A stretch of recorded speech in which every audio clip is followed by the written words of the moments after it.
In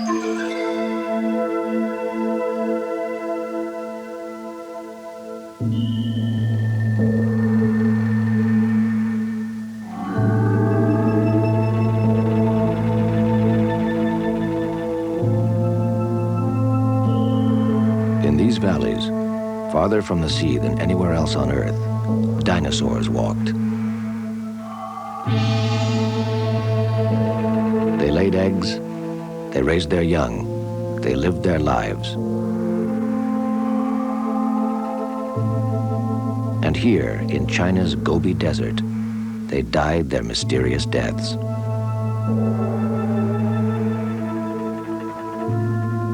Inside these layers of ancient sediment are clues to one of our great mysteries, the day-to-day existence of the most dramatic animals the world has ever known.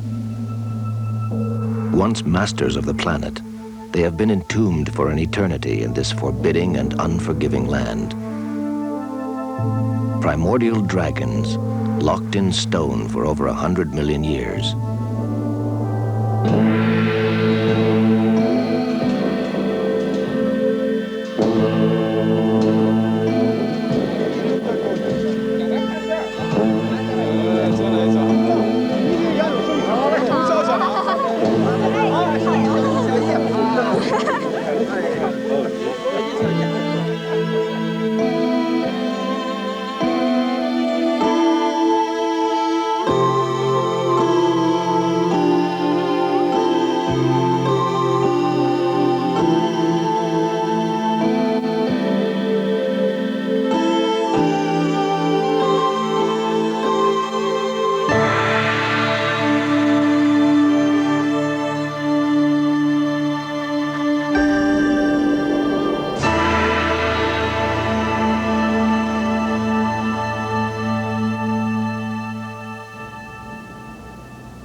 There have been many quests into the time before humankind, but the farthest reaching dinosaur hunt in history, known as the Dinosaur Project, started in 1987 with the first stage of a multi-year joint venture between Canada and China.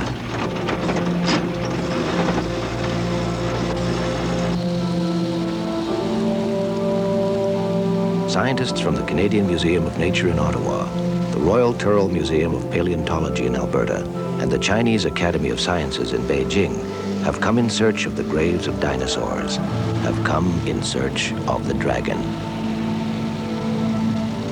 They believe that by knowing more about the lives and deaths of the dinosaur, we will gain a fuller understanding of our own beginnings.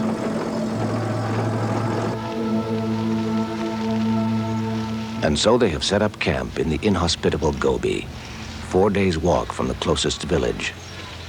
They will be here for 3 months, here on the edge of nowhere, hunting for dinosaurs. Looks like you did good. Fine. Looks good. Marvelous come up on that hill over there. Yeah. Francis! Oh, you look like you got a tan or something. You bet. Ping. Ah. Hello. Hello. Oh. Dale Russell from Ottawa is one of the world's leading dinosaur theoreticians. Some claim he has a clearer vision of dinosaur life than anyone in the history of the science. Even in China, Russell is considered a legend. You met Dr. Russell? Met Ron Brinkman over there? Another legend is Dong Jiming, China's foremost dinosaur expert. He has probably found more of their fossils than any living paleontologist.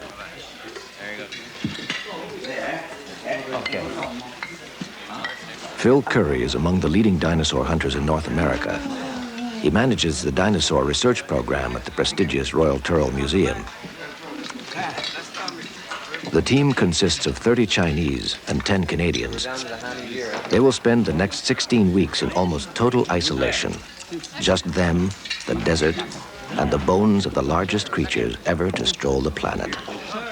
I would like to express on behalf of us from Canada our tremendous gratitude for our Chinese colleagues for allowing us to come here and to carry out a dream that we've always wanted to do, to work in the Gobi of northwestern China, where fossils are found in such abundance, and we look forward to find excellent specimens for China.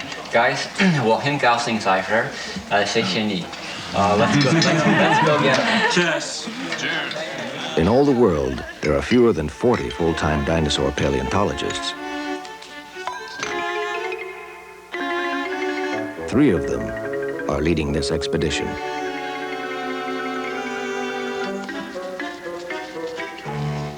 Every paleontologist is an individual. There's no question of that. In fact, you could go one step further and say every paleontologist is a character.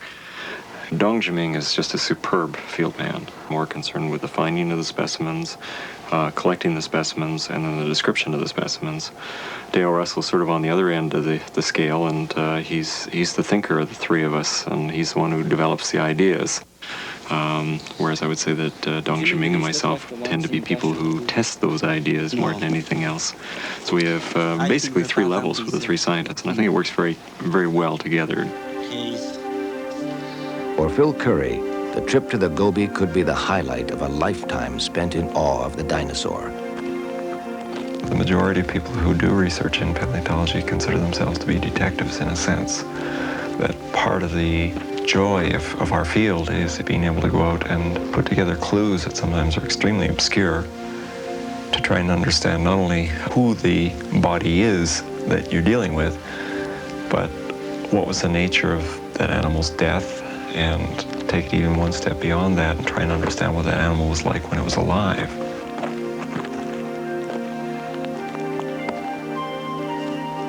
Paleontologists, I think, would love to have a time machine that would just take them back so that they could look at these animals they were studying to know how right or wrong you are.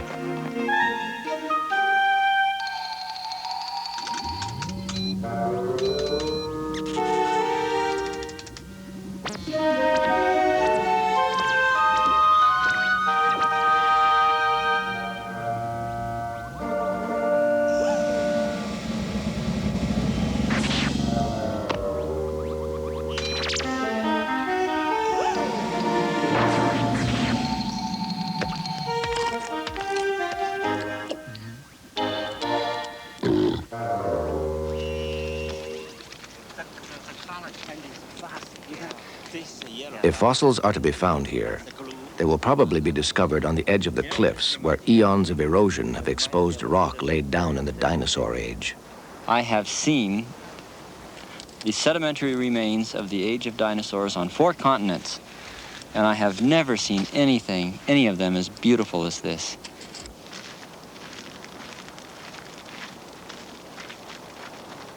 We feel that this part of China at least has the same potential as the proven resources in both Alberta and Mongolia, and consequently there's a little bit of a risk-taking involved in this particular thing, but I think the chances of a very high yield are very, very promising.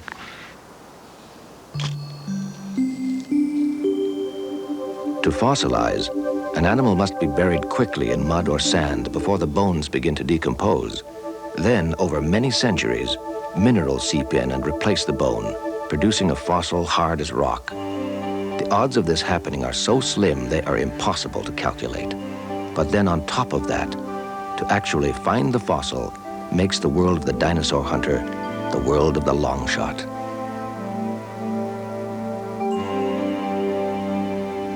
Dinosaur hunting is probably one of the most rewarding fields I think anybody could be in. You're doing something that you dreamed about doing when you were a child. Number one, it's outdoors most of the time. You've got this sense of discovery. You're looking for clues. There's a lot of hard work involved. But when you've been at it for a while, you develop a search image, and it's automatic. You can be walking along thinking about something on the other side of the world entirely, and your eyes will catch just a glint of bone or just the right shape in the rock, and suddenly it fires something in your head, and you shut out everything else you've been thinking about, and then you focus on that piece of bone.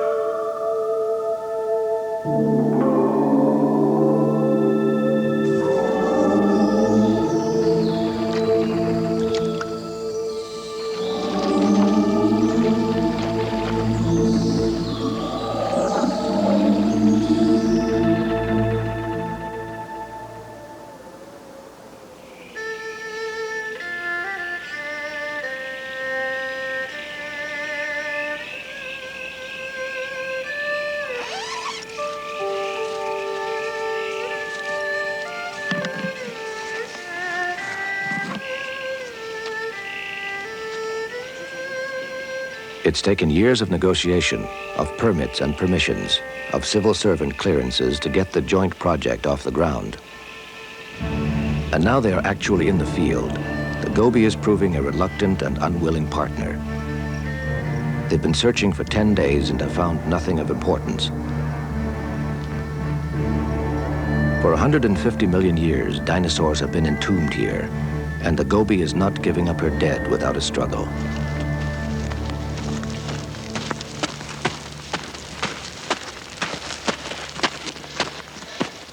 It's a horse, guys. It's the only one. It's the right end of the horse, though. Congratulations. Is that all you could find? Yeah, better days, huh? What did you get? Well, I guess that's it, guys. They're gonna send us back now.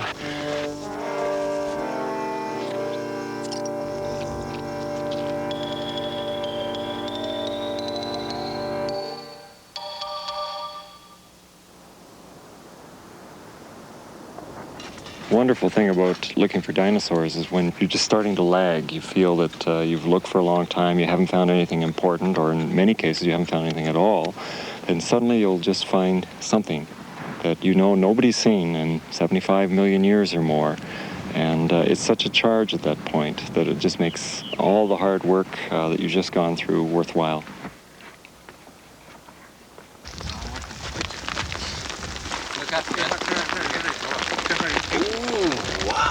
After 11 days of frustration and depression, they get a break.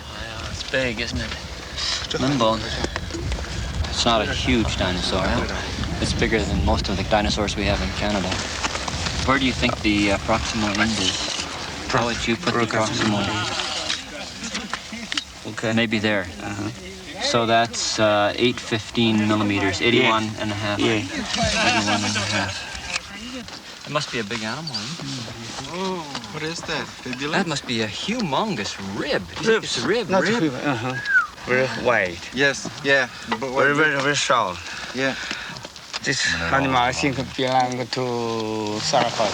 yeah. Right back on his hand. Yeah. They think they found a sauropod, a giant four-legged plant eater. But how much of it has survived, they have no way of knowing. So maybe we should start to work right away. Look, That's the idea. Like this afternoon we're hoping. Well, okay, yeah. Whatever it Very is, nice, though. It's so well. it is locked inside the hard rock of a 200-foot-high hillside.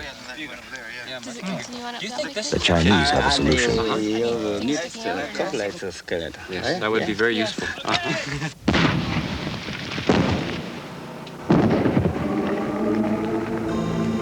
Sauropods were the largest animals to walk the earth. And in China, it appears that they were even more fantastic than their North American cousins. It is possible that entire families of dinosaurs evolved differently in China than anywhere else. Possible because the geography of the earth has changed dramatically. Dinosaurs first appeared about 225 million years ago in what is called the Triassic period. At that time, the land of the planet was clumped together in one vast supercontinent. Dinosaurs soon occupied every corner of that world. But the supercontinent began to split up, and about 150 million years ago, the Jurassic period, China may have separated from the rest of the world. Dinosaurs there could have evolved in isolation, evolved differently from dinosaurs in the other continents. The sauropods, slow-moving giants with tiny brains who lived at that time, are a major clue to this evolutionary puzzle.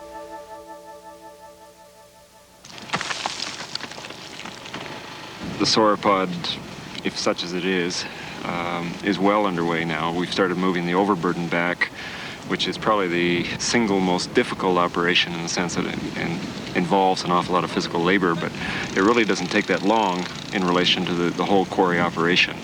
In fact, it should be done within about another 3 days or so.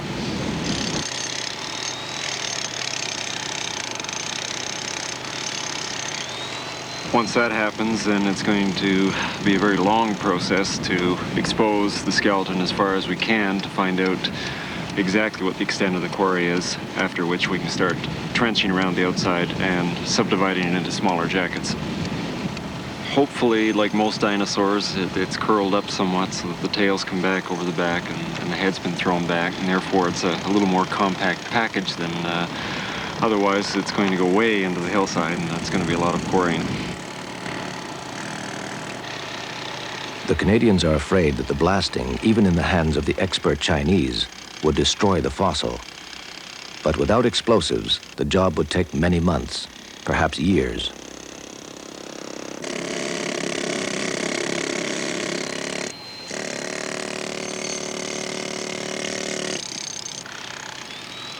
As more ribs and vertebrae are discovered, an acetone-based glue is brushed on to keep exposed bone from crumbling. Recognizable parts of the skeleton are beginning to emerge, but there are crucial pieces missing. Well, the big quarry represents a lot of work, and they always do. I would estimate that we're still at least 5 or 6 weeks away from completing that particular quarry.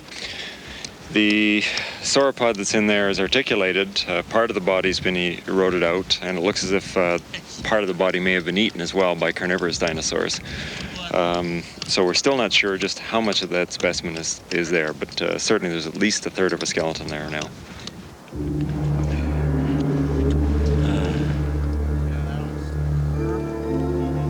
At midday, with temperatures soaring to 50 degrees Celsius, the experienced Chinese call a 3-hour break.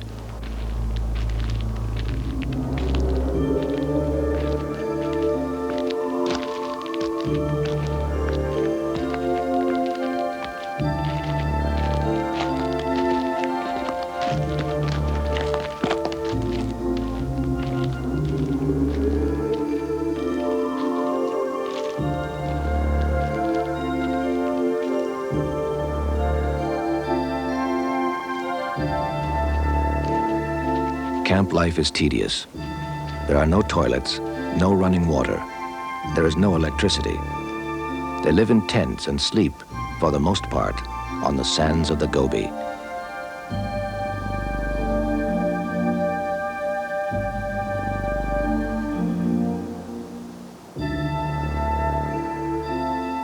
Yet there is little complaining. To be obsessed by the dragon is an all-encompassing obsession, an addiction. The hardships of the camp go almost unnoticed.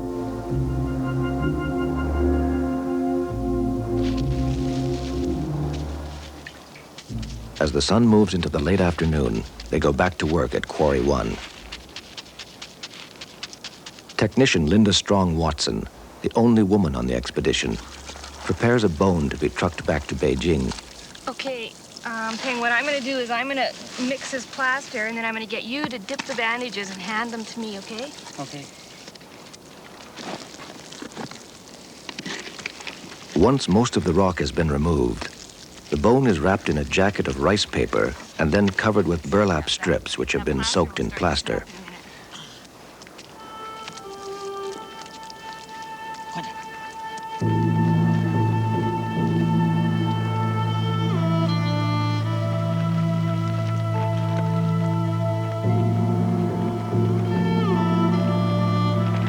At the end of an exhausting 2 weeks, it is up to Dale Russell to gauge the chances of freeing one of the rarest of fossils.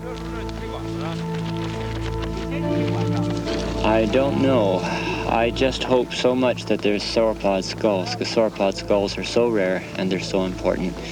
I imagine there's something on the order of maybe 24 sauropod skulls in the whole world. So if we got 2 of them, 2 more here, we're doing pretty well. After 3 weeks, they have moved 150 tons of rock, and it becomes increasingly clear that this time, like most times, the long shot is just not paying off. There are not enough bones in the rock to tell what kind of sauropod it really is. The time has come for a heartbreaking decision. Gilles Denis has worked 12 hours a day for 21 days on a quarry in the Gobi they are about to abandon. Quarry number 1 has now come to an end.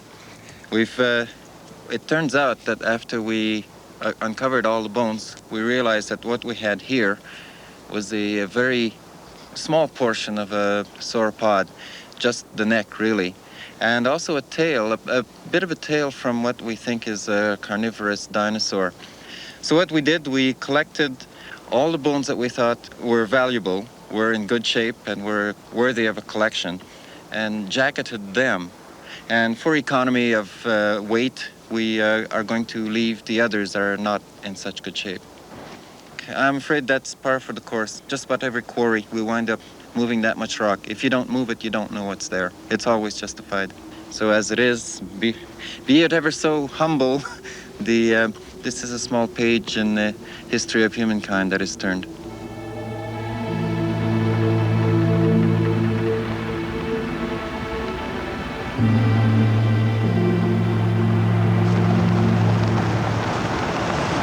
This is getting too bad, Phil. All right, sandblast them legs.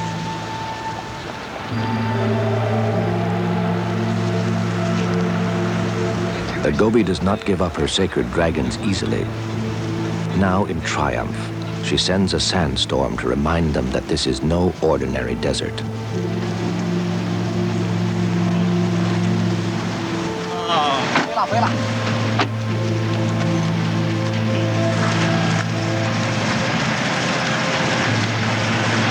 Today it cannot work.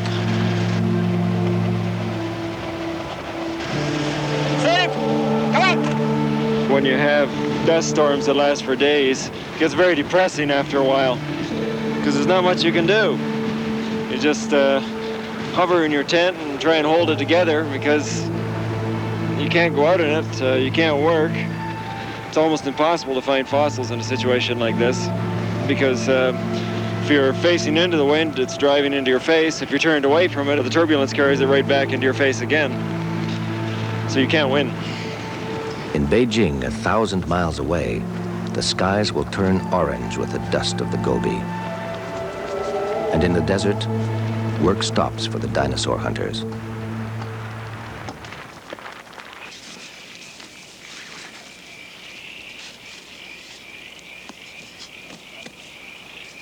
The Gobi finally relents and takes pity on her 40 intruders.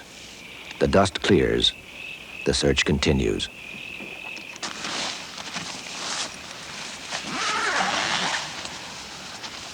Good morning, Francis. How are you today?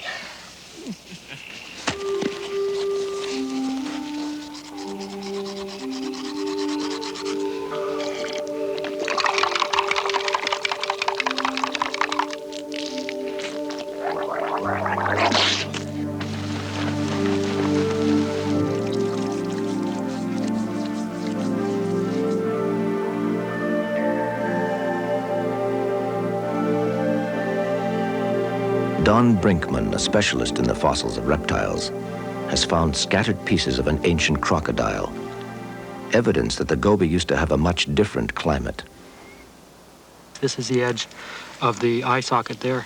You can tell it's crocodile partly because of the distinctive sculpturing. All those pits are characteristic for crocodiles. We're getting bits and pieces of most of the skeleton, like proximal ends of the limb bones and parts of the vertebral column, parts of the skull. So I suspect that once we finish, we'll have maybe 60-70% of the animal represented. We'll give it a try. It'll be like a giant jigsaw puzzle.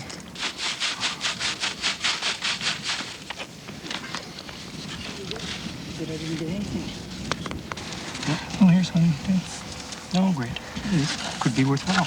160 million years ago, where the sands of the Gobi now rule, this crocodile snapped at turtles and attacked whatever prey entered the marsh in which it lived.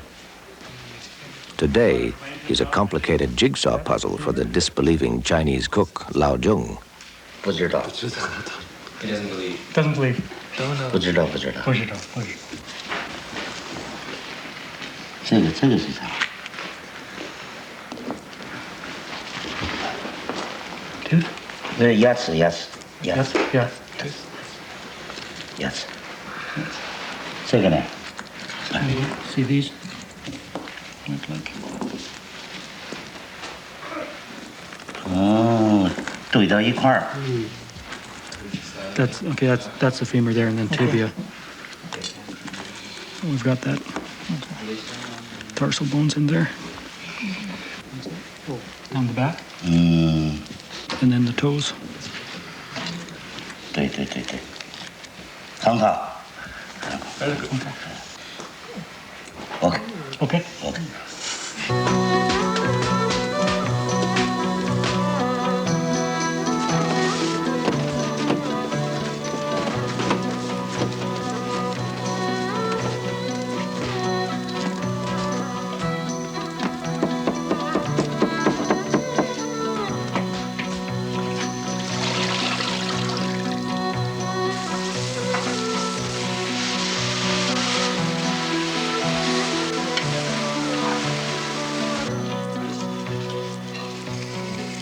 With any luck, we can actually prepare the bones as well with those things.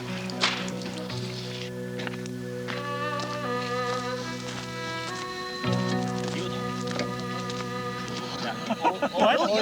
Yutong. Oh, Yutong. Yutong. Wita. Wita. Whiny. Whiny. Whiny. Whiny. 是同门。明天讲。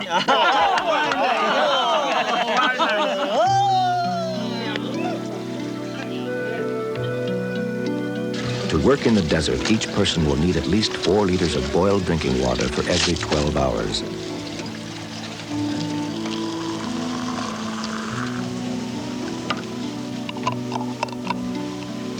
Like everything else, the water comes by truck. Every 10 days, supplies arrive from the village 8 hours drive away. For Linda Strong Watson, it also brings mail, her only source of news of her 2-year-old twins back in Canada. There are no phones in this part of the Gobi.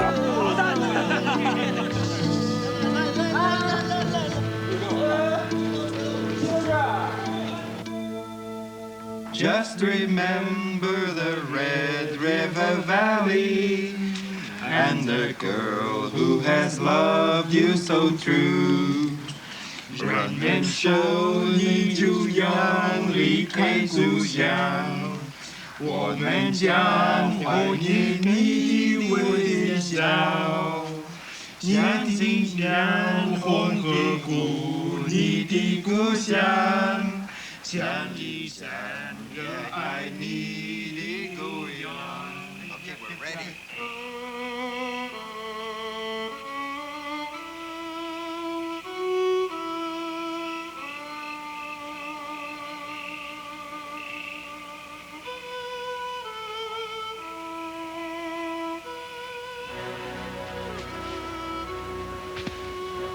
They've been here for nearly 2 months, and the possibility of failure is becoming more and more a reality they might have to face. The big prize, a museum-quality specimen, has eluded them. The Gobi is winning. And then it happens. Jutting out from a canyon wall, they spot a massive limb bone.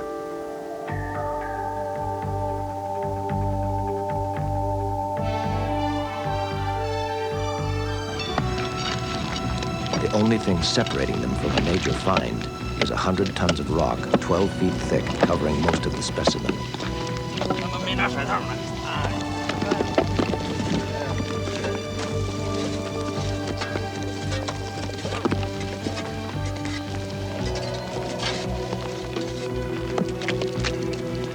The Chinese come to the rescue one more time.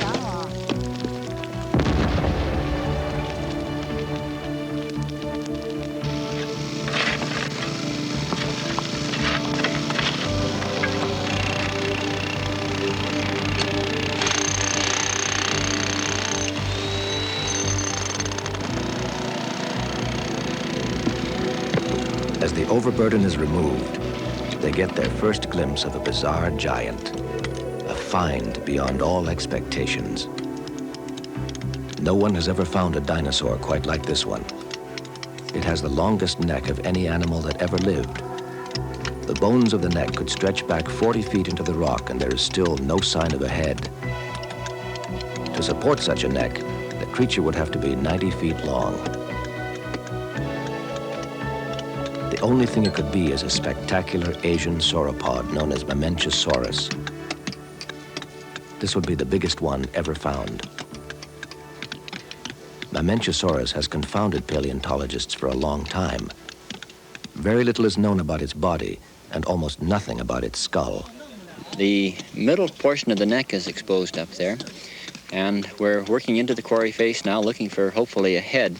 We still got about, I guess maybe 10 feet to go, and the animal died with its head laying and neck laying on a bank, and our hope is that the head will be preserved before we lose the sediments at the top edge of the wedge. It seemed like one of the rules of life, which might be called Russell's Law, is that the head of the dinosaur is never preserved. Why can't they find dinosaur heads? A dinosaur revolution? Or taken as trophies? Used as disguises? Or eaten as a delicacy? Perhaps one head served many bodies, or perhaps they just didn't have heads. Or at least it's very seldom preserved, so we're hoping mightily. Against all odds, against all reason. The Gobi has finally given up a major secret and has more in store. In the same rock layer, in the shadow of the giant sauropod, another dinosaur appears. A huge and perfectly preserved theropod, a meat-eater.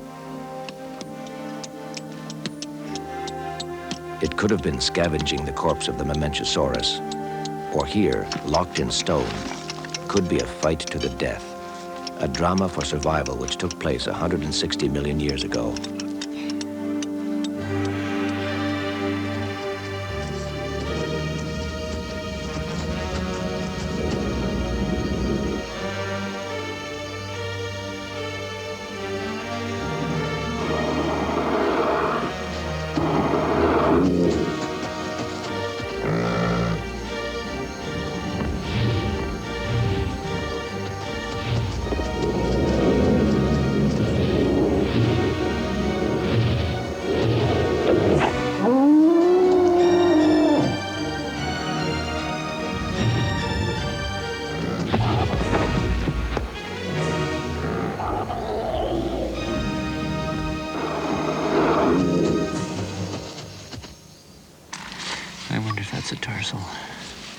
Probably not. You know, that could be, Philip, above that, that could be the distal end of the tibia, huh? Oh, that's beautiful. Really nice. As you can see, it's been in the ground for 160 million years, and it's still okay. So usually when Mother Nature sits on something for 160 million years, it shows. But this is a very well-constituted bone. This type of dinosaur is a relatively primitive version of Tyrannosaurus rex and would have weighed somewhere in the vicinity of 1.5 to 2 tons. Walked on his hind legs, very large teeth, very large claws, and been quite ferocious at the time. What's been found here already are the hind limbs, parts of the front limbs, and enough bone to indicate that probably the whole skeleton is in the hillside right now. You can see the lower leg bones, the tibia and the fibula, coming out of the hillside. And these bones are extremely rare. They're not found very often in specimens, especially this well preserved. And these are ankle bones. They fit very nicely right on the end of the leg bones, simply because everything isn't badly crushed.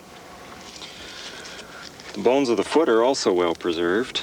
You can see these are the metatarsals, and we have a number of phalanges already from this quarry. That is toe bones, and quite a few of the claws as well.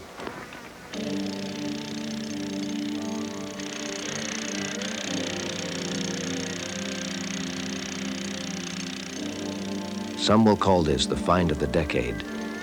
But for the dinosaur hunters of the Gobi, it may have come too late. What they desperately want are the two heads of the ancient monsters. But it's already September, and winter comes early to the desert. It's time to close the first expedition. This is the first year of a multi-year project. And invariably, when we reach the end of the year, we feel that we just haven't had enough time, that you'd like to solve all your problems in the first year, and it never works out that way. The discoveries so far seem to prove that the Chinese dinosaurs were unique. And for Dale Russell, it will open up a whole new set of problems, a whole new way of looking at their world. I'm going to have to think about them when I go back home. I have to pull together the picture. I know they're different. They're more primitive, and they're big. Some of them are really big, much bigger than our dinosaurs in Canada. They're also more primitive, and they represent a phase in the evolution of dinosaurs which is poorly represented in North America. I knew that before I came here, but now I saw it. I saw it in the ankle of that theropod dinosaur. I see it in the tremendously long cervical ribs on that tremendous sauropod. I feel that we've just literally touched the surface. This area here would stand 5 years of intense field work very easily. We haven't the time. We're closing the season. It's just that the climate's changing. It's getting cold now, and the winds are coming up. We haven't got very many days left. I regret that, because I wished we could have pulled that theropod skull out of the ground. I don't think we will now. My appetite is whetted for some more. I think we understand the different teams working together from the different institutions are learning to know each other, to trust each other, to help each other. Misunderstandings occur, but when you see two guys working together, the same problem, and working their hearts out, then all of a sudden you notice that one is Chinese and the other is Canadian. It makes you feel pretty good. Time has run out. The skulls will stay in the rock. The Canadians and most of the Chinese disappointedly break camp. A skeleton crew will remain. They have touched the mystery of the desert, but they know the real treasure of the Gobi is still entombed in the rock face.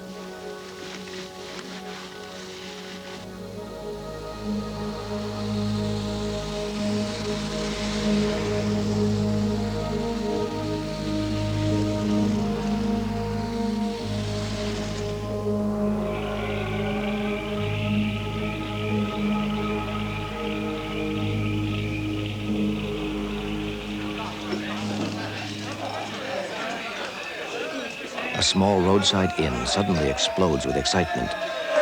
Big news has caught up with the hunters. The skeleton crew has freed the head of the theropod, and it is on its way to Beijing. It's all there, and it's perfectly preserved.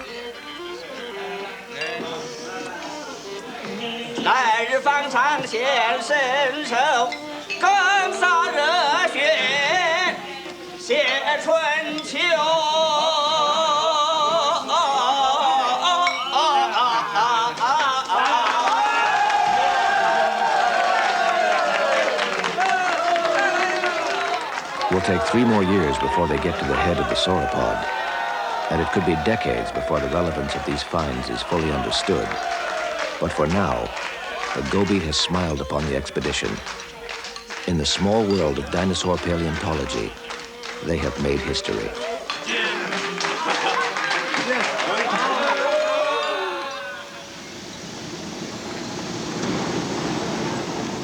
Through the streets of Beijing, where once it could have walked 160 million years ago, to the Academy of Sciences, comes the head of the dragon. There might even be a few more. Premax, yes. 4. The teeth are 4 inches long. Replaced through the millennia by translucent gypsum, they are perfectly preserved, That's about the same as a gift from the Gobi.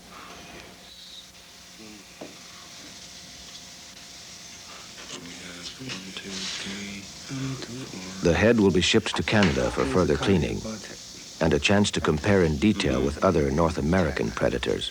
Better than most.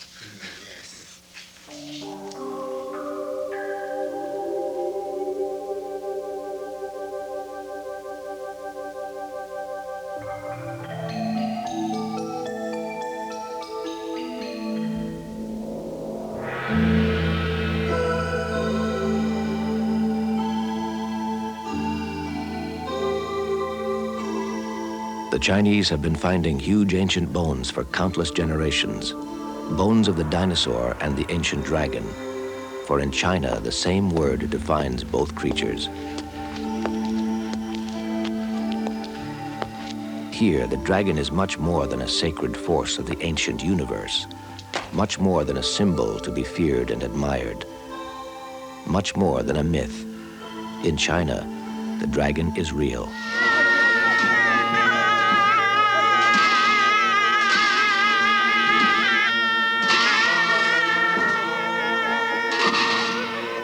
in essence, you are in culture shock the first few times that you come here.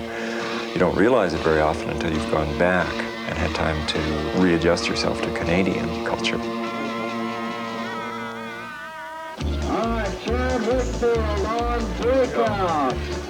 Oh, wow.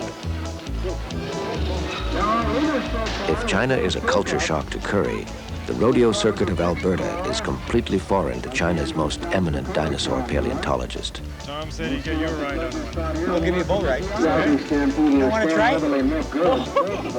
Try. Good for you. No. Canada. Yeah. Great place, Canada. It's not as bad as it is. Try it on. Good. There you go. Hi. And southern of the High River. But Dong Jiming is in Canada for much more than the chance to wear a cowboy hat. Dale Russell. Dong Jiming works very hard. He's mission-oriented and overcomes difficulties. He's a problem solver. He throws himself into his work, and he gets it done. It's a lot easier to go from the bottom, from the river, and across than from the top and down. The Badlands of Alberta have their own dragons to protect. This is arguably the richest dinosaur graveyard in North America, home of the Royal Turrell Museum of Paleontology and of Phil Curry, and now a new hunting ground for Dong Jiming. When you do find a dinosaur, because sometimes half of it's still on the cliff, and the other half's at the bottom, and the rocks are all angled in funny ways. The Canadian fossils are about 80 million years younger than the finds in the Gobi. Yeah, a good place to camp. And like the Chinese desert, this was not always a wasteland. In the time of the dinosaur, this was a subtropical delta, home of the big plant eaters and of the monsters who chased them. The one thing about the specimen from China that you notice right away is the third metatarsal. It's so squeezed out in all the Cretaceous forms, and yet in all the Jurassic ones, it never happens. Yeah. But, you know, the phalanges look very much the same with the pleuroseals and so on. I don't see any real difference in the tarsals, distal tarsals. Yeah. But the astragalus is different. It's much, much higher here. Gives you a real impression for size. Tyrannosaurus rex lived in what is called the late Cretaceous period, about 65 to 70 million years ago. Then he terrorized what was to become the Alberta Badlands. Now he stalks the exhibit hall of the Turrell and continues to cast his spell over Phil Curry. In my case, I got interested in dinosaurs when I was a kid, and I guess I never grew up. I always had that fascination, and I probably always will. Dinosaurs, I think, attract children because they're so large and bizarre, but unlike the science fiction movies and monster movies and so on that kids like to watch too, dinosaurs are real. For me, it was a conscious decision, and of course I've gone far enough in the field now to realize that no matter how long I spend in it, there's always going to be new mysteries opening up in front of me, and that I'll never know everything there is to know about dinosaurs, and that adds a certain fascination to it. The theropod skull, which was quarried in the Gobi, has been moved to the Turrell Labs to be freed from the rock which has held it since the time before man. What they discover here is that the Chinese giant had a much more primitive structure than Tyrannosaurus rex, confirming that over millions of years, dinosaurs changed dramatically, that dinosaurs were evolving. The brain case on this animal is quite primitive. And if we compare it to, say, Tyrannosaurids or Tyrannosaurus and its kin in North America, and Allosaurus from the Jurassic of the United States, it's much closer to an Allosaurus brain case. It doesn't have the kinds of specializations that we see in Tyrannosaurus rex. And on the bottom, we can see these great big openings still in the bottom of the brain case that are, again, a characteristic you see in more primitive animals.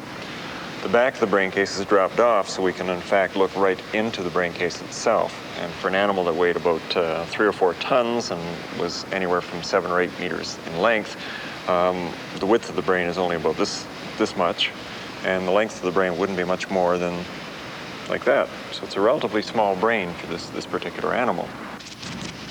This dinosaur may have terrorized the Gobi, but he probably wouldn't have given it much thought. However, There were brainier dinosaurs. This little 6-foot charmer called Troodon would have been clever enough to outsmart the gigantic T-Rex and certainly his more primitive Chinese cousins. Troodon was equipped not only with muscle, but with that most feared of weapons, intelligence.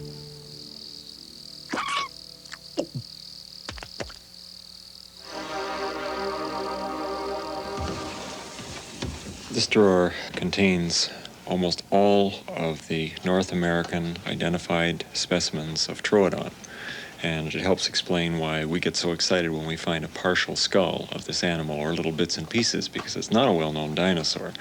There's very few specimens, and yet what we do find are so interesting next to all of the dinosaur specimens that it's really worth taking note of. This is Phil Curry's most treasured fossil, the brain case of Troodon, one of the significant finds of the Canada-China expedition.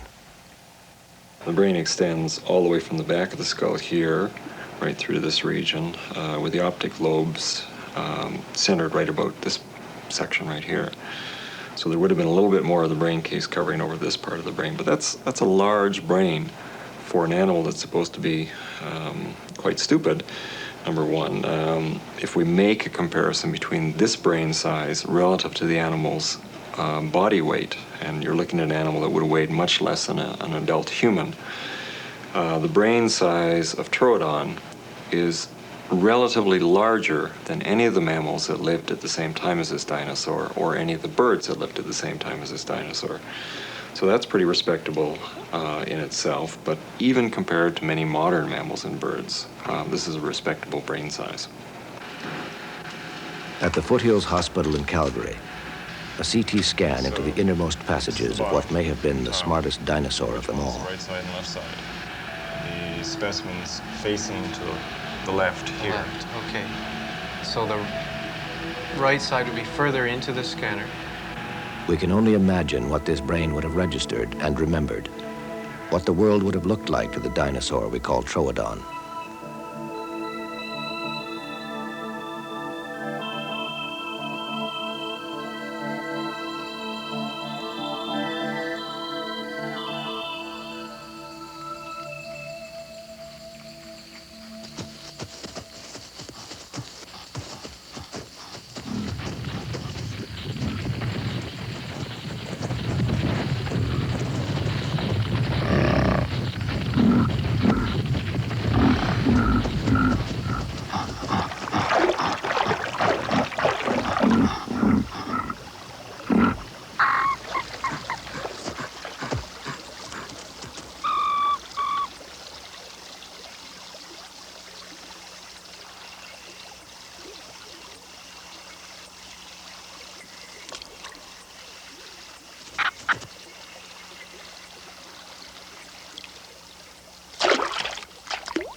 Dinosaur fossils have become a tourist attraction in Alberta.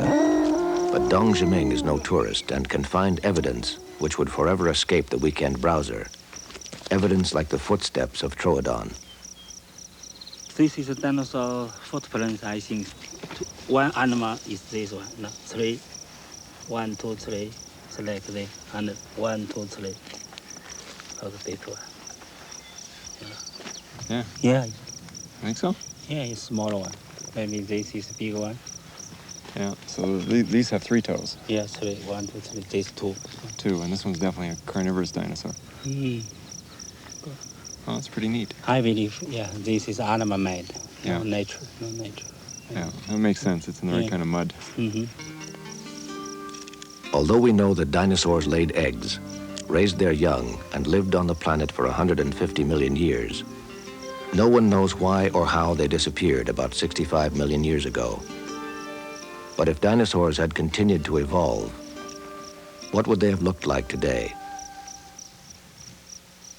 Dale Russell would certainly be very quick to point out that this dinosaur and this whole group of dinosaurs is showing the same kind of tendency that mammals eventually led to evolving into a man-like creature, bipedal creatures.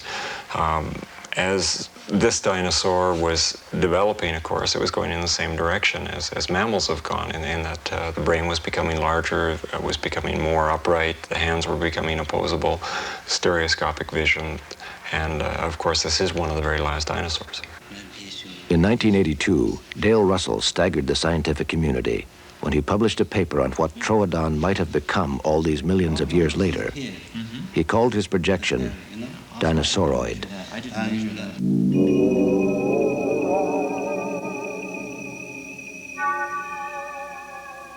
There's an innate feeling that you like to create a wave, and I don't think that's altogether good. So what you have to do is be very careful that you're creating waves for good ends. You have to sort of rein in the irascibility factor, you know. Be responsible. Of course, I've been terribly responsible in whatever scientific theories I have floated, yes. It's nice if it turns out to be useful. Of course, you have probably 10 wrong ideas for one that's worth anything. Sharing this with other people is just great stuff. I so enjoy that. And if we can it's sort of like little boys hatching a plot together. If you can get something going that's interesting and fun, oh, that's really good, really good. I think you should enjoy science as much as you can. And you can't enjoy science alone. You have to share it. It's like everything else.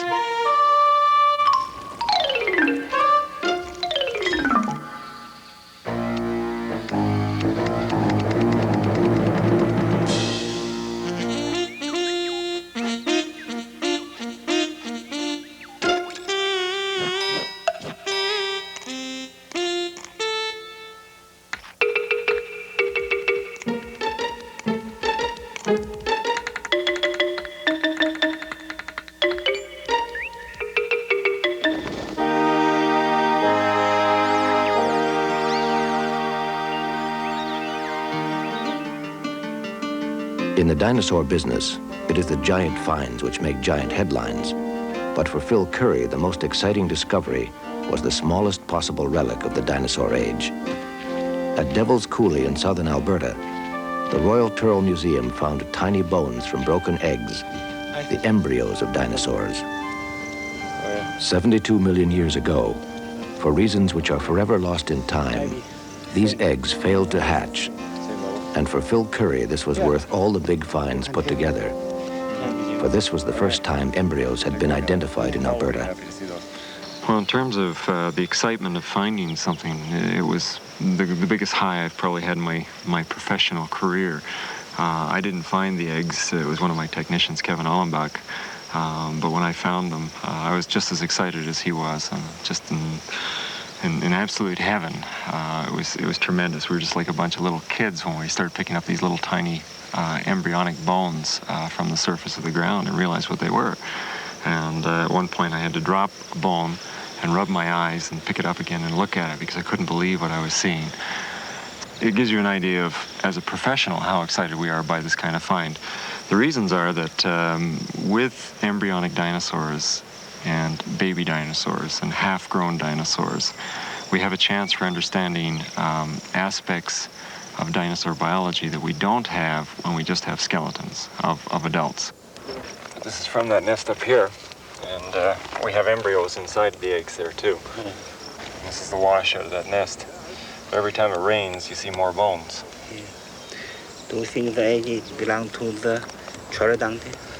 This one I'm not sure. Not sure. No. It's not a hadrosaur nest. It doesn't seem to be. The eggshell's too thin and too smooth. Too smooth.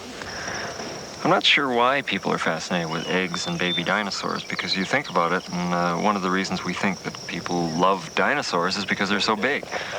Baby dinosaurs are something that makes a dinosaur a more real animal to most people.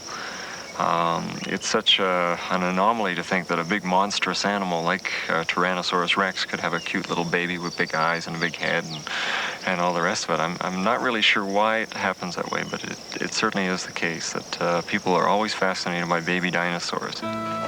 What these nests helped confirm, at least to Curry, was that the dragon looked after her young.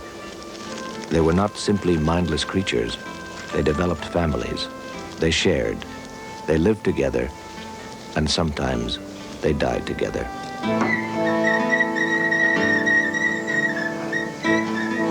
Here at Dinosaur Provincial Park, the Royal Turtle Museum discovered the remains of a huge herd of Centrosaurus, horned dinosaurs.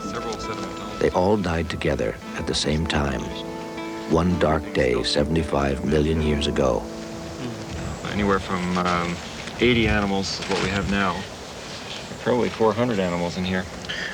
What? 400. 400. All the same species. Yeah. It's sort of a log jam with the bones and the wood running through it. This wood, yep. And that one. Yep. Yeah. And even more over there. Yeah. We don't find much fossil wood in Dinosaur Park. And so you'd almost think that it wasn't a forested region, that there weren't too many trees or plants around here. Mm-hmm. But when you find big chunks of wood like this mixed in with a bone bed, first of all, it was buried in a flooding event, but it was almost certainly ripped up by those flood waters as well. Just below the surface of the Alberta Badlands, an ancient tragedy. Well, the explanation we had for this bone bed is that a herd of centrosaurs tried to cross the river and flood, and that a lot of these animals drowned. And it sounds like a rather spectacular explanation until you look into the recent fossil record and as well at modern animals. And you start finding that large herding animals run into trouble frequently. It's happening all the time. As individuals, they can swim quite well. So as long as it was one going across the river at a time, they're okay. But as soon as a herd started going across, it's a different game altogether. They started fouling each other up, forcing each other underwater, and of course it also introduces mass panic, and that does no good to the herd either.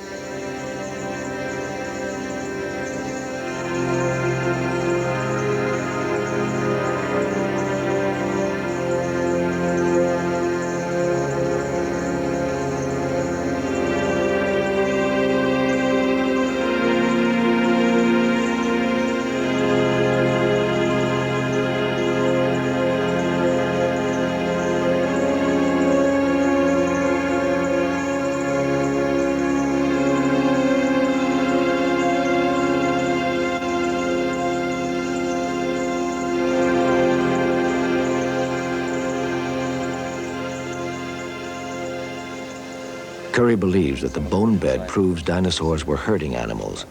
He also suspects they were migratory, since a herd this size staying in the same place would have destroyed everything around it and eventually starved.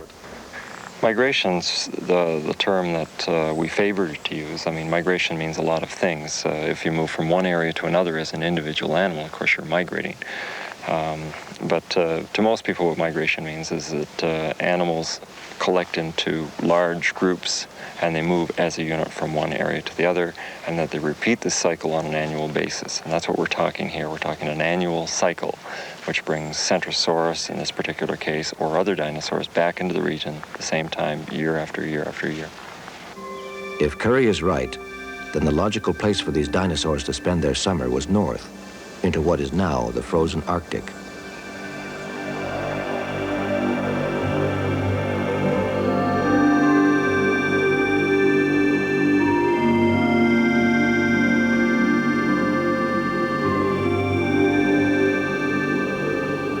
Now among the harshest environments known to man, the Arctic in the time of the dinosaurs would have been the closest thing to paradise, at least to Dale Russell. This environment now is so utterly changed from the Mesozoic environment. 24-hour daylight and 24-hour night then as now, but it was warm. So it was a different environment, but it wasn't the ice and snow that we know here now.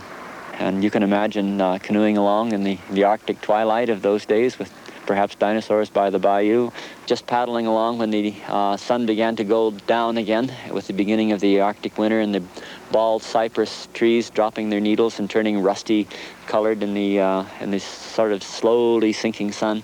And you know how we enjoy so much a crepuscular twilight environment. and thinking of the forces of a Mesozoic nature, of a dinosaurian nature, preparing themselves for a warm, long winter night, slowly shutting down. The dinosaurs, perhaps with the adolescent, fleshed out young, beginning to form up and going to the south again. But in the plants, it would have been an absolutely glorious autumn, slowly fading into a polar night where there was no frost and it was warm.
In the Arctic, we really don't know what we're going to be finding. So in this sense, this aspect of our work together is truly explorational.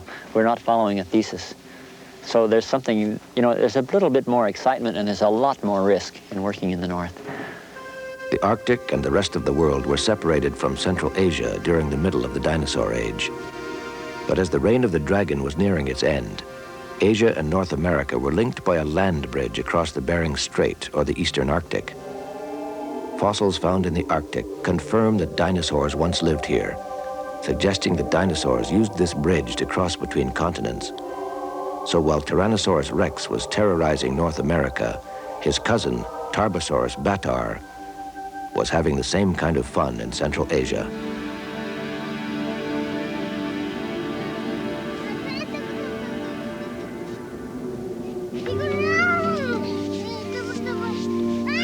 For Dong Zhiming, this is a strange and wondrous experience, for he knows that 40,000 years ago, that same land bridge enabled people from Asia to cross over to North America. I'm from China. Yeah? Yeah. Do you like my face? Yeah. You people are the same? Well, you look like each other. You look like each other? Yeah? My face? Yeah. Yeah? Yeah. Very interesting. Yeah.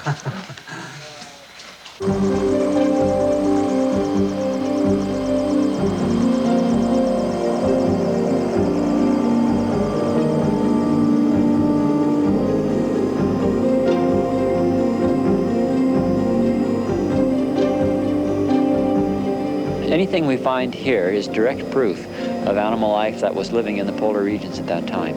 We know indirectly, because of distributions of dinosaurs around the Pacific Rim, that many different kinds of dinosaurs must have inhabited the Arctic, but we don't have direct evidence of them yet.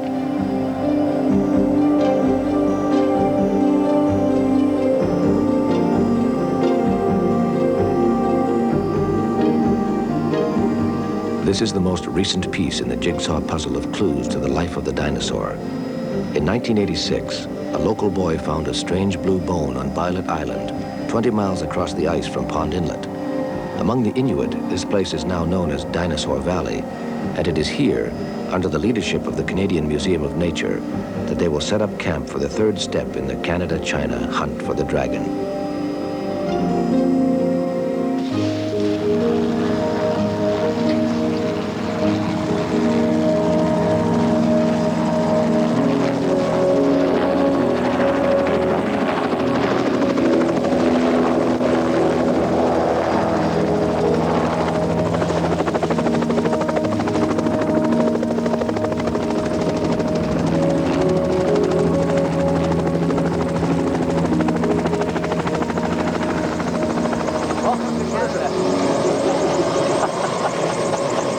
Site's over the hill over there. We're about 10 minutes away from it. You tell me about the hotel. Oh, well, it's not pitched yet. We're laying the foundation. The foundation is a good cup of coffee. Yeah.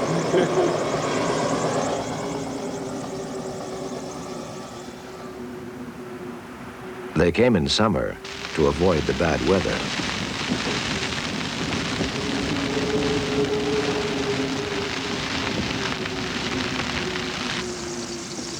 One of the things people always seem to forget in paleontology, Jiming, is that, it's not all that easy. We go all the way from 40 degrees above zero in the Gobi Desert, and then we end up in situations like this where it's really cold outside. People just tend to think that we're outside in the sun and it's quite enjoyable all the time, and it's almost never that way. You got it? There we go. But if this afternoon snow, maybe tomorrow cannot work. Hard to say. Even if the snow or rain goes off, as long as it's clear, we can still get out and work. So, yeah. It is in the Arctic that Dong Jiming is introduced to that renowned Canadian delicacy, the fried spam and ketchup sandwich. Geez, that's delectable.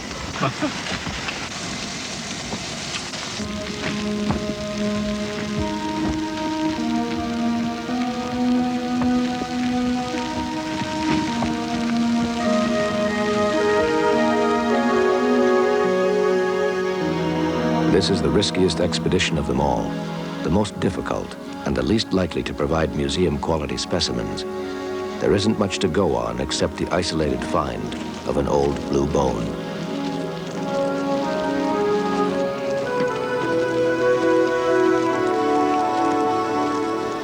It's a little difficult to get your search image going here because color is no clue. The bone is either nice and white or sort of a bluish black or black, and depending on how fresh the surface is.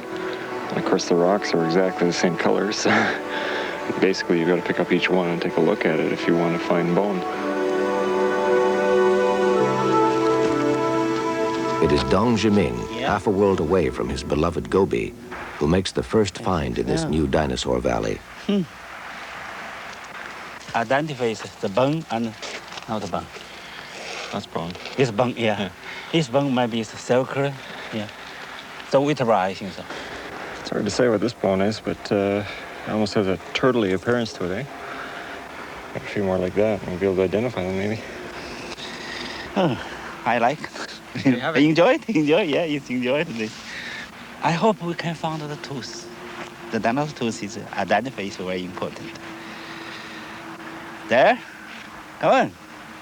This bone. Oh.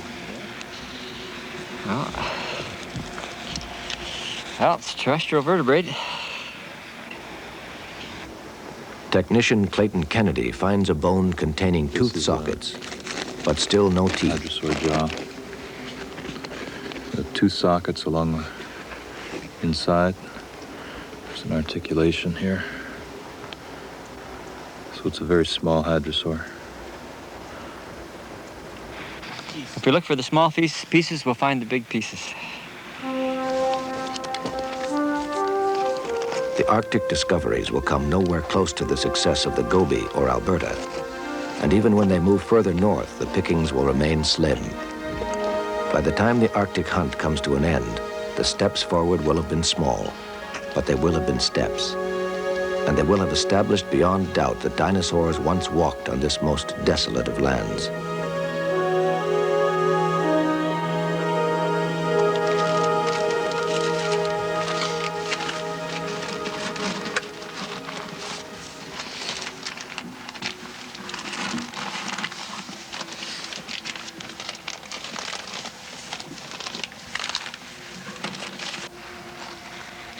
Jermaine got a tooth too, plesiosaur tooth. Oh, that's good. Also, a couple of plesiosaur elements. Yeah, I picked up a few more too. And a hadrosaur neural spine. Okay, great. You know, my real problem is I got a little wee, tiny, small brain in which I'm trying to reconstruct the world. And I guess this is kind of hysterical when you think about it. But the joy of finding things out and understanding. And, you know, it's something that you don't ever know enough. And it's a race with time. There's not much of it. Anything that's beautiful now as we are doing it and new and interesting to us. In a few years, it's not going to be beautiful and interesting anymore. We just can't rest with it. We have to keep on moving to the limits of our capacity to try to understand, and we will never understand completely. We will never understand completely, but we know that there are more secrets. They lie in the Arctic, they lie in Alberta, and they lie again back in China, in the footsteps of a legendary adventurer.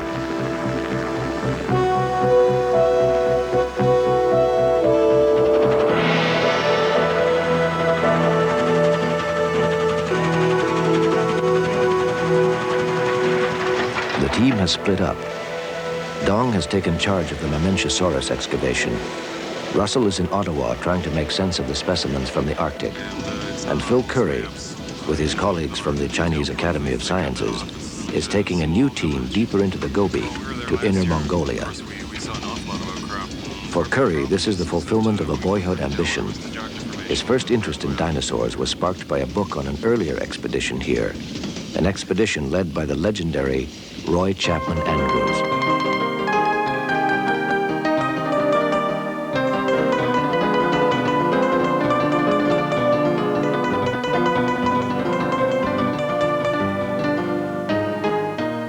Andrews arrived in the Gobi in 1922 on a trip sponsored by the American Museum of Natural History. He would move beyond the Great Wall of China to where even the Chinese feared to step. For beyond here was the land of the Mongol bandits, the warlords, the descendants of Genghis Khan. Beyond here was the impossible desert.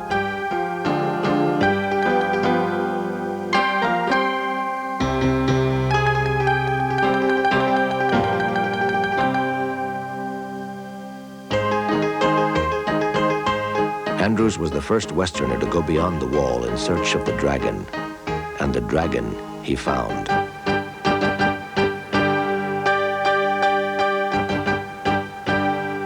He even had a species named in his honor, Protoceratops andrewsi.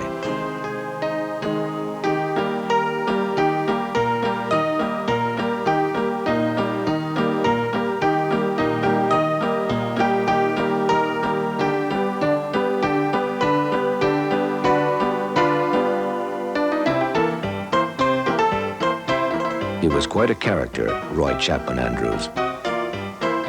The servants brought table linens and fine wines. Andrews brought a pearl-handled Colt 45, a handful of scientists, and a Hollywood cameraman to make sure the rest of the world knew how legends were made. It was Roy Chapman Andrews who first discovered dinosaur nests. Until then, scientists only suspected that dinosaurs laid eggs. This conclusion alone guaranteed Andrews a place in the history of paleontology. Andrews would spend almost 10 years in China before modern history caught up with him. Civil war and revolution would finally force him out.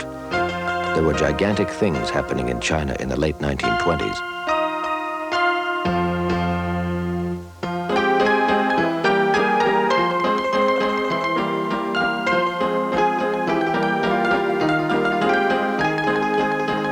No Western scientists have been to this part of Mongolia since Andrews left.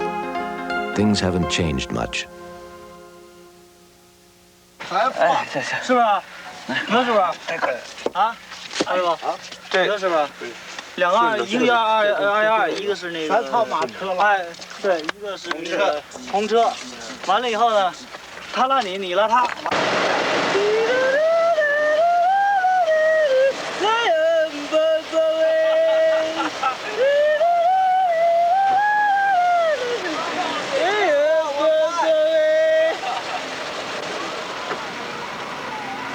Andrews had dreamed of getting deeper into deepest Mongolia, but the Gobi would not let him pass. It is a little kinder to Phil Curry.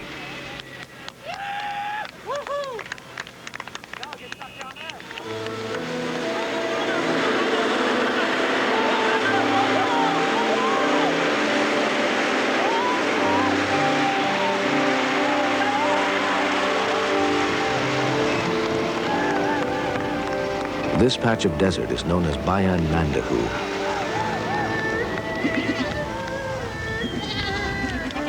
To To move beyond here is to move beyond the realm of man.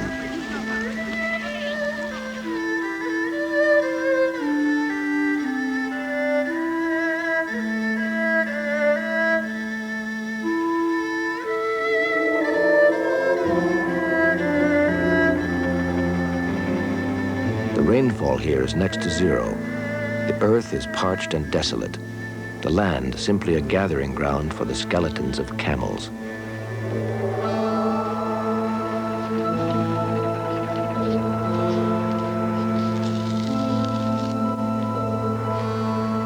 There's just so much desert here, and the rocks just go on forever, and you think you could spend the rest of your life there and not even cover what you can see around you.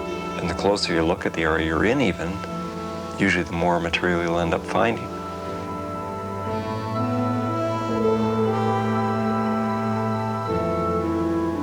Kevin Ollenbach, who discovered the dinosaur embryos in the Alberta Badlands, peels back a layer of the goby and discovers a prehistoric story in a broken bone. Well, what we have here is the fibula off a duck-billed dinosaur. And what's interesting about this one in this bone bed is that it has a fracture through it right here, which happened when the animal was alive and fused up again. It must have been quite the blow to break the leg like this. That's a clean break right through. You've got a huge growth on the backside you can see here. So this thing was actually sheared right off, and you can actually see the line of shear coming through here. Okay, so this actually was broken clean right in half, and then the animal, through walking on this broken leg, has caused the bone to shift. Muscles would pull the lower half, and muscles would pull the other half, so they no longer lined up even. Like this was just broken right in half, and then one end slowly fused in by building up a calcium bridge across, and the same with the other end. So you've got this bone which has this incredible twist to it. It just makes you wonder, like, these animals aren't as supreme as they may seem. Even though they're 28 feet long, they still suffer from all the ailments that you or I could suffer from. They still get the parasites, the disease, the broken bones from their environment, and it just makes them seem more human.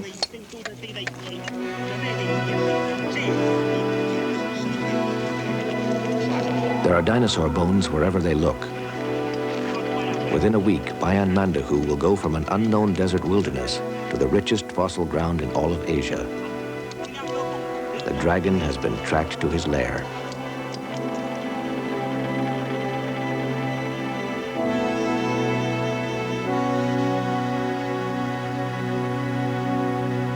The nests that we're finding here are identical to the ones that were found in 1922-23 by the American Museum of Natural History.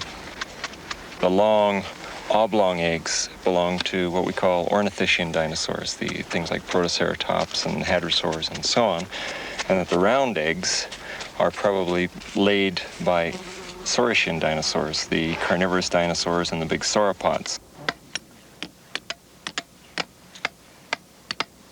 To the trained eye, eggs appear everywhere. But unlike the specimens in Alberta, there are no signs of the embryos the eggs once contained. There's no baby bones around or anything, so I would probably consider these to be a spring die-off or something like that. Shortly after they were laid, flooded out, so they suffocate. So what do you think about that? Well, I don't think that's going to work. Here, you want to try that? I've tried a few different ways. It doesn't seem to be doing anything. So you look at the crystal structure inside too. Well, maybe this one will probably. A nice base for the crystals to form on when the water's dripping through. So. Is there any chance of fitting a specimen like this in, which has obviously been crushed? Kevin Ollenbach will eventually piece this shell together. It will take him 103 days. That would probably be all this. So that's probably even a fourth egg.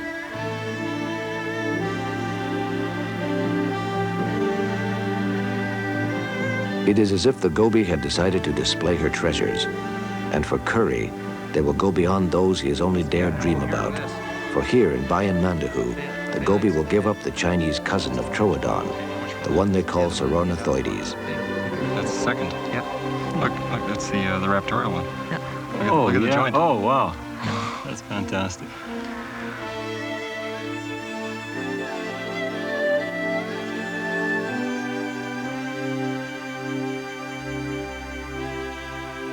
Although the bones themselves are tiny, the magnitude of the find is of enormous proportions.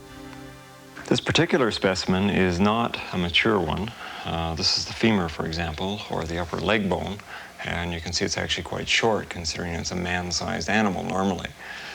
We're looking at a baby, therefore, maybe a quarter grown, and despite the fact that it's interesting from being just a baby, it's also interesting because it's the most complete hind leg known for this particular dinosaur.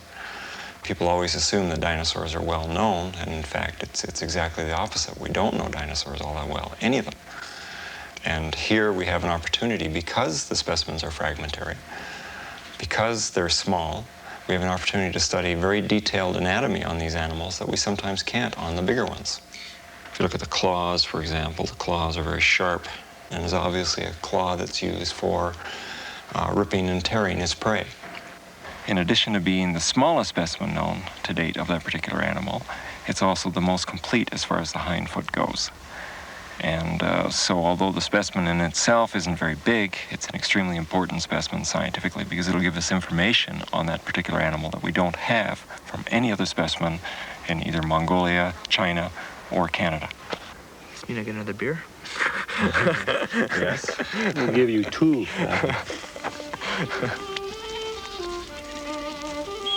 By the third week, the discoveries are becoming overwhelming. Just keeping track of the riches takes up more and more of the team's schedule. What we're trying to do here is catalog all the specimens as they come in. This way we can catalog 50 or 60 specimens a day, as opposed to having to catalog several hundred at the end of the field season. This is a metacarpal rather than a metatarsal, so this is in the foot, this is in the hand, this is Elmosaurus. Okay. And it's pretty diagnostic, it's very slender. I don't know how you remember all this crap. Amazing. I guess it's like learning a language. Yeah. Yeah. No, it's just a matter of looking at it. It's like learning Chinese. You know, identifying bones almost like identifying humans, but visually. At first they all look the same, but once you become familiar with them, it's just like your friends and so on, that they look more and more different every time you look at them. There's differences in heights, there's differences in breadths, there's differences in how the eyes are and so on. Dinosaur bones, or any bones of any animal, are very much the same, that they may look very similar at first, but as you get into it more and more, you recognize the differences. Ankylosaurus metacarpal. Troodon metatarsal. Give me that, give me that, give me that. A cheese-flavored doggy biscuit.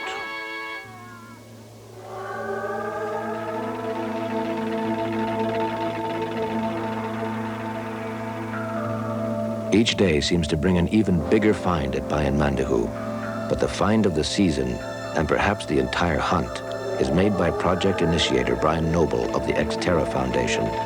So far, for the past 20 minutes, I hadn't found a thing. And then, when I came around a corner, I looked upslope and noticed in the sands several fragments of white material. So what I did was continue up the slope, finding fragments, which is quite typical because ultimately in this whole game of looking for dinosaurs, you're following traces up the hill.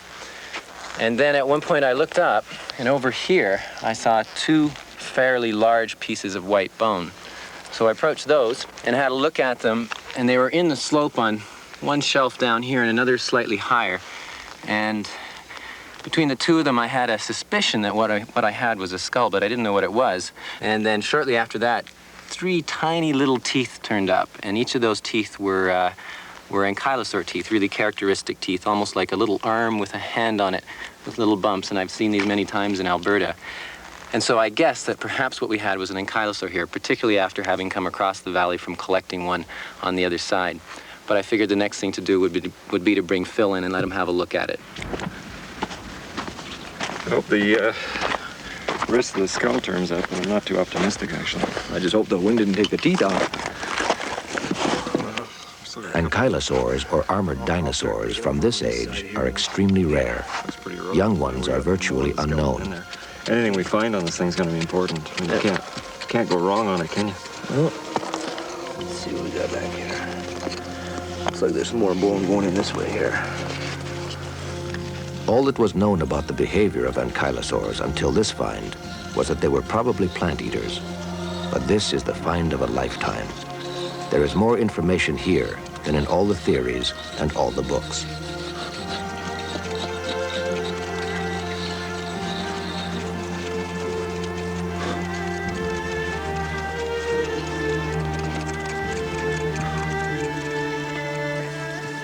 Curry calls in the geologists to see if this could have been the site of a collapsed dune, or if perhaps there is another explanation. It almost looks as if they got caught in something pretty sudden. I mean, it wasn't a watering hole, obviously, or something that dried up and they just died together. It looks like they were buried or something. Yeah. Slump or a storm or something like that? I would guess a storm. Yeah. It is possible. It's a pretty amazing story. I don't know what you can do with it if you can come up with some more details that would help out. Well, I'll look around. In this, a science of hunches, the dinosaur hunters are into a sure thing. For here, on this very patch of sand, the goby claimed the lives of 12 baby ankylosaurs. That's your next baby curled up. That's nice. That's something. Yeah, skull. Yeah, right on. Another skull. So that body's curled right up, eh? Right here? Oh, yeah. Oh, teeth? No. That's front of here. Teeth will be down here. Good show. Right on, number 4. Today, we realized that one of the reasons we couldn't sort out what was going on in this quarry was simply because we weren't dealing with one animal at all. We were dealing with several. So it appears now what we're looking at is not only an interesting specimen from the perspective of what the animal is doing, but because we have a mass death site of at least 5 individuals of dinosaurs that are all about the same age. And what that indicates is that we're also looking at perhaps a group of dinosaurs that have been growing up together, that they hatched and they've remained gregarious and remained in association with each other, and possibly even were with a parent at the time. Most of the rock in this particular area was formed in arid desert conditions. So in fact, what we're looking at is the side of an old sand dune. And the angle on the sand dune indicates that it was very unstable. And it's possible that these dinosaurs were clustered together seeking refuge from one of the sandstorms that still rips through this region very regularly. And were either buried by the sand coming over the top of the dune and therefore smothered, or perhaps a massive slump from the top of the sand dune that just buried them all.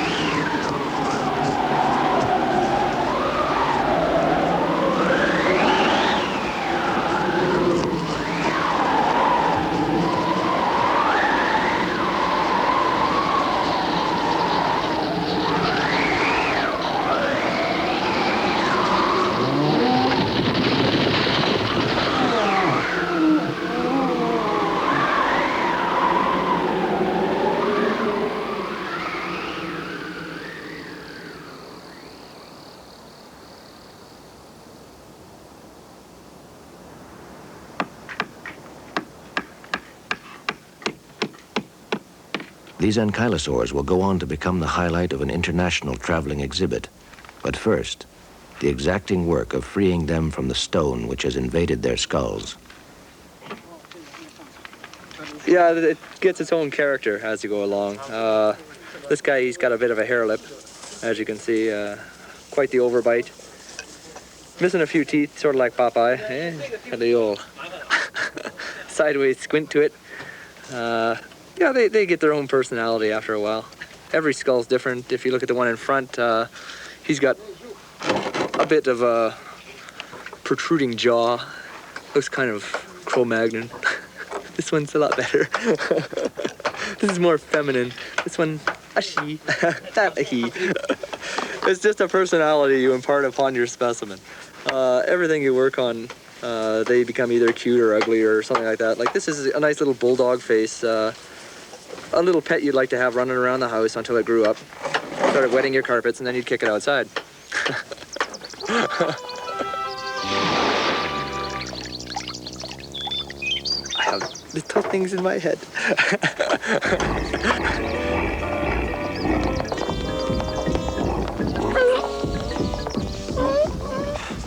Until this discovery, armored dinosaurs were thought to be loners. They had never been found in a group before. No one had ever found a young one. In each of these dragons, there lie 100 answers and 1,000 questions.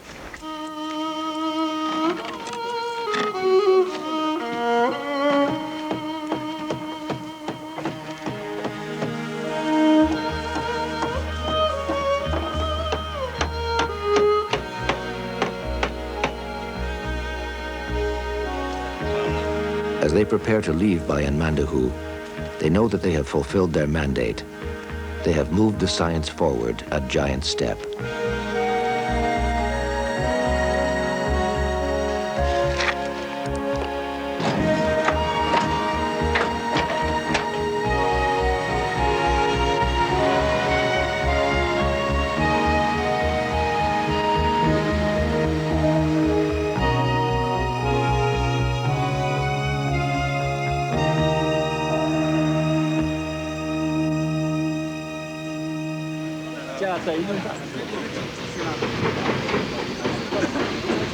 Curry and his crew catch up with the other team members in the small Chinese town of Ehrenhot. They are now in the 4th year of their work on the Dinosaur project. They are no longer strangers.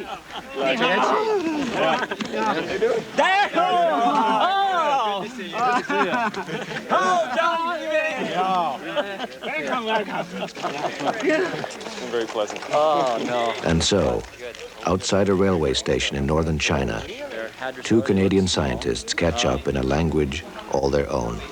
Nothing complete. Everything is disarticulated on the distal end of the delta. We had an amiid fish vertebrae. Can you imagine, in marine sediments full of Scapanorhynchus type sharks and lots of plesiosaur material. And we have 2 chimerid jaws. Then we have a sprinkling of dinosaur bones.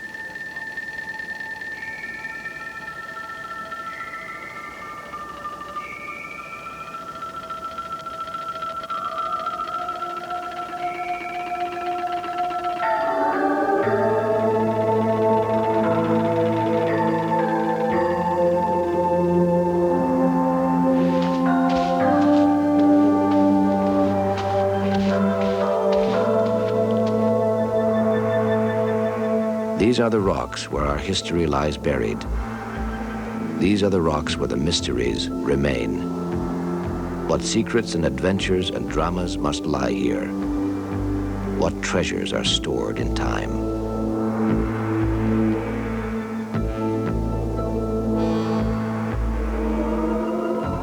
These are the hunting grounds of the dinosaur, glimpsed briefly in the passing of humankind.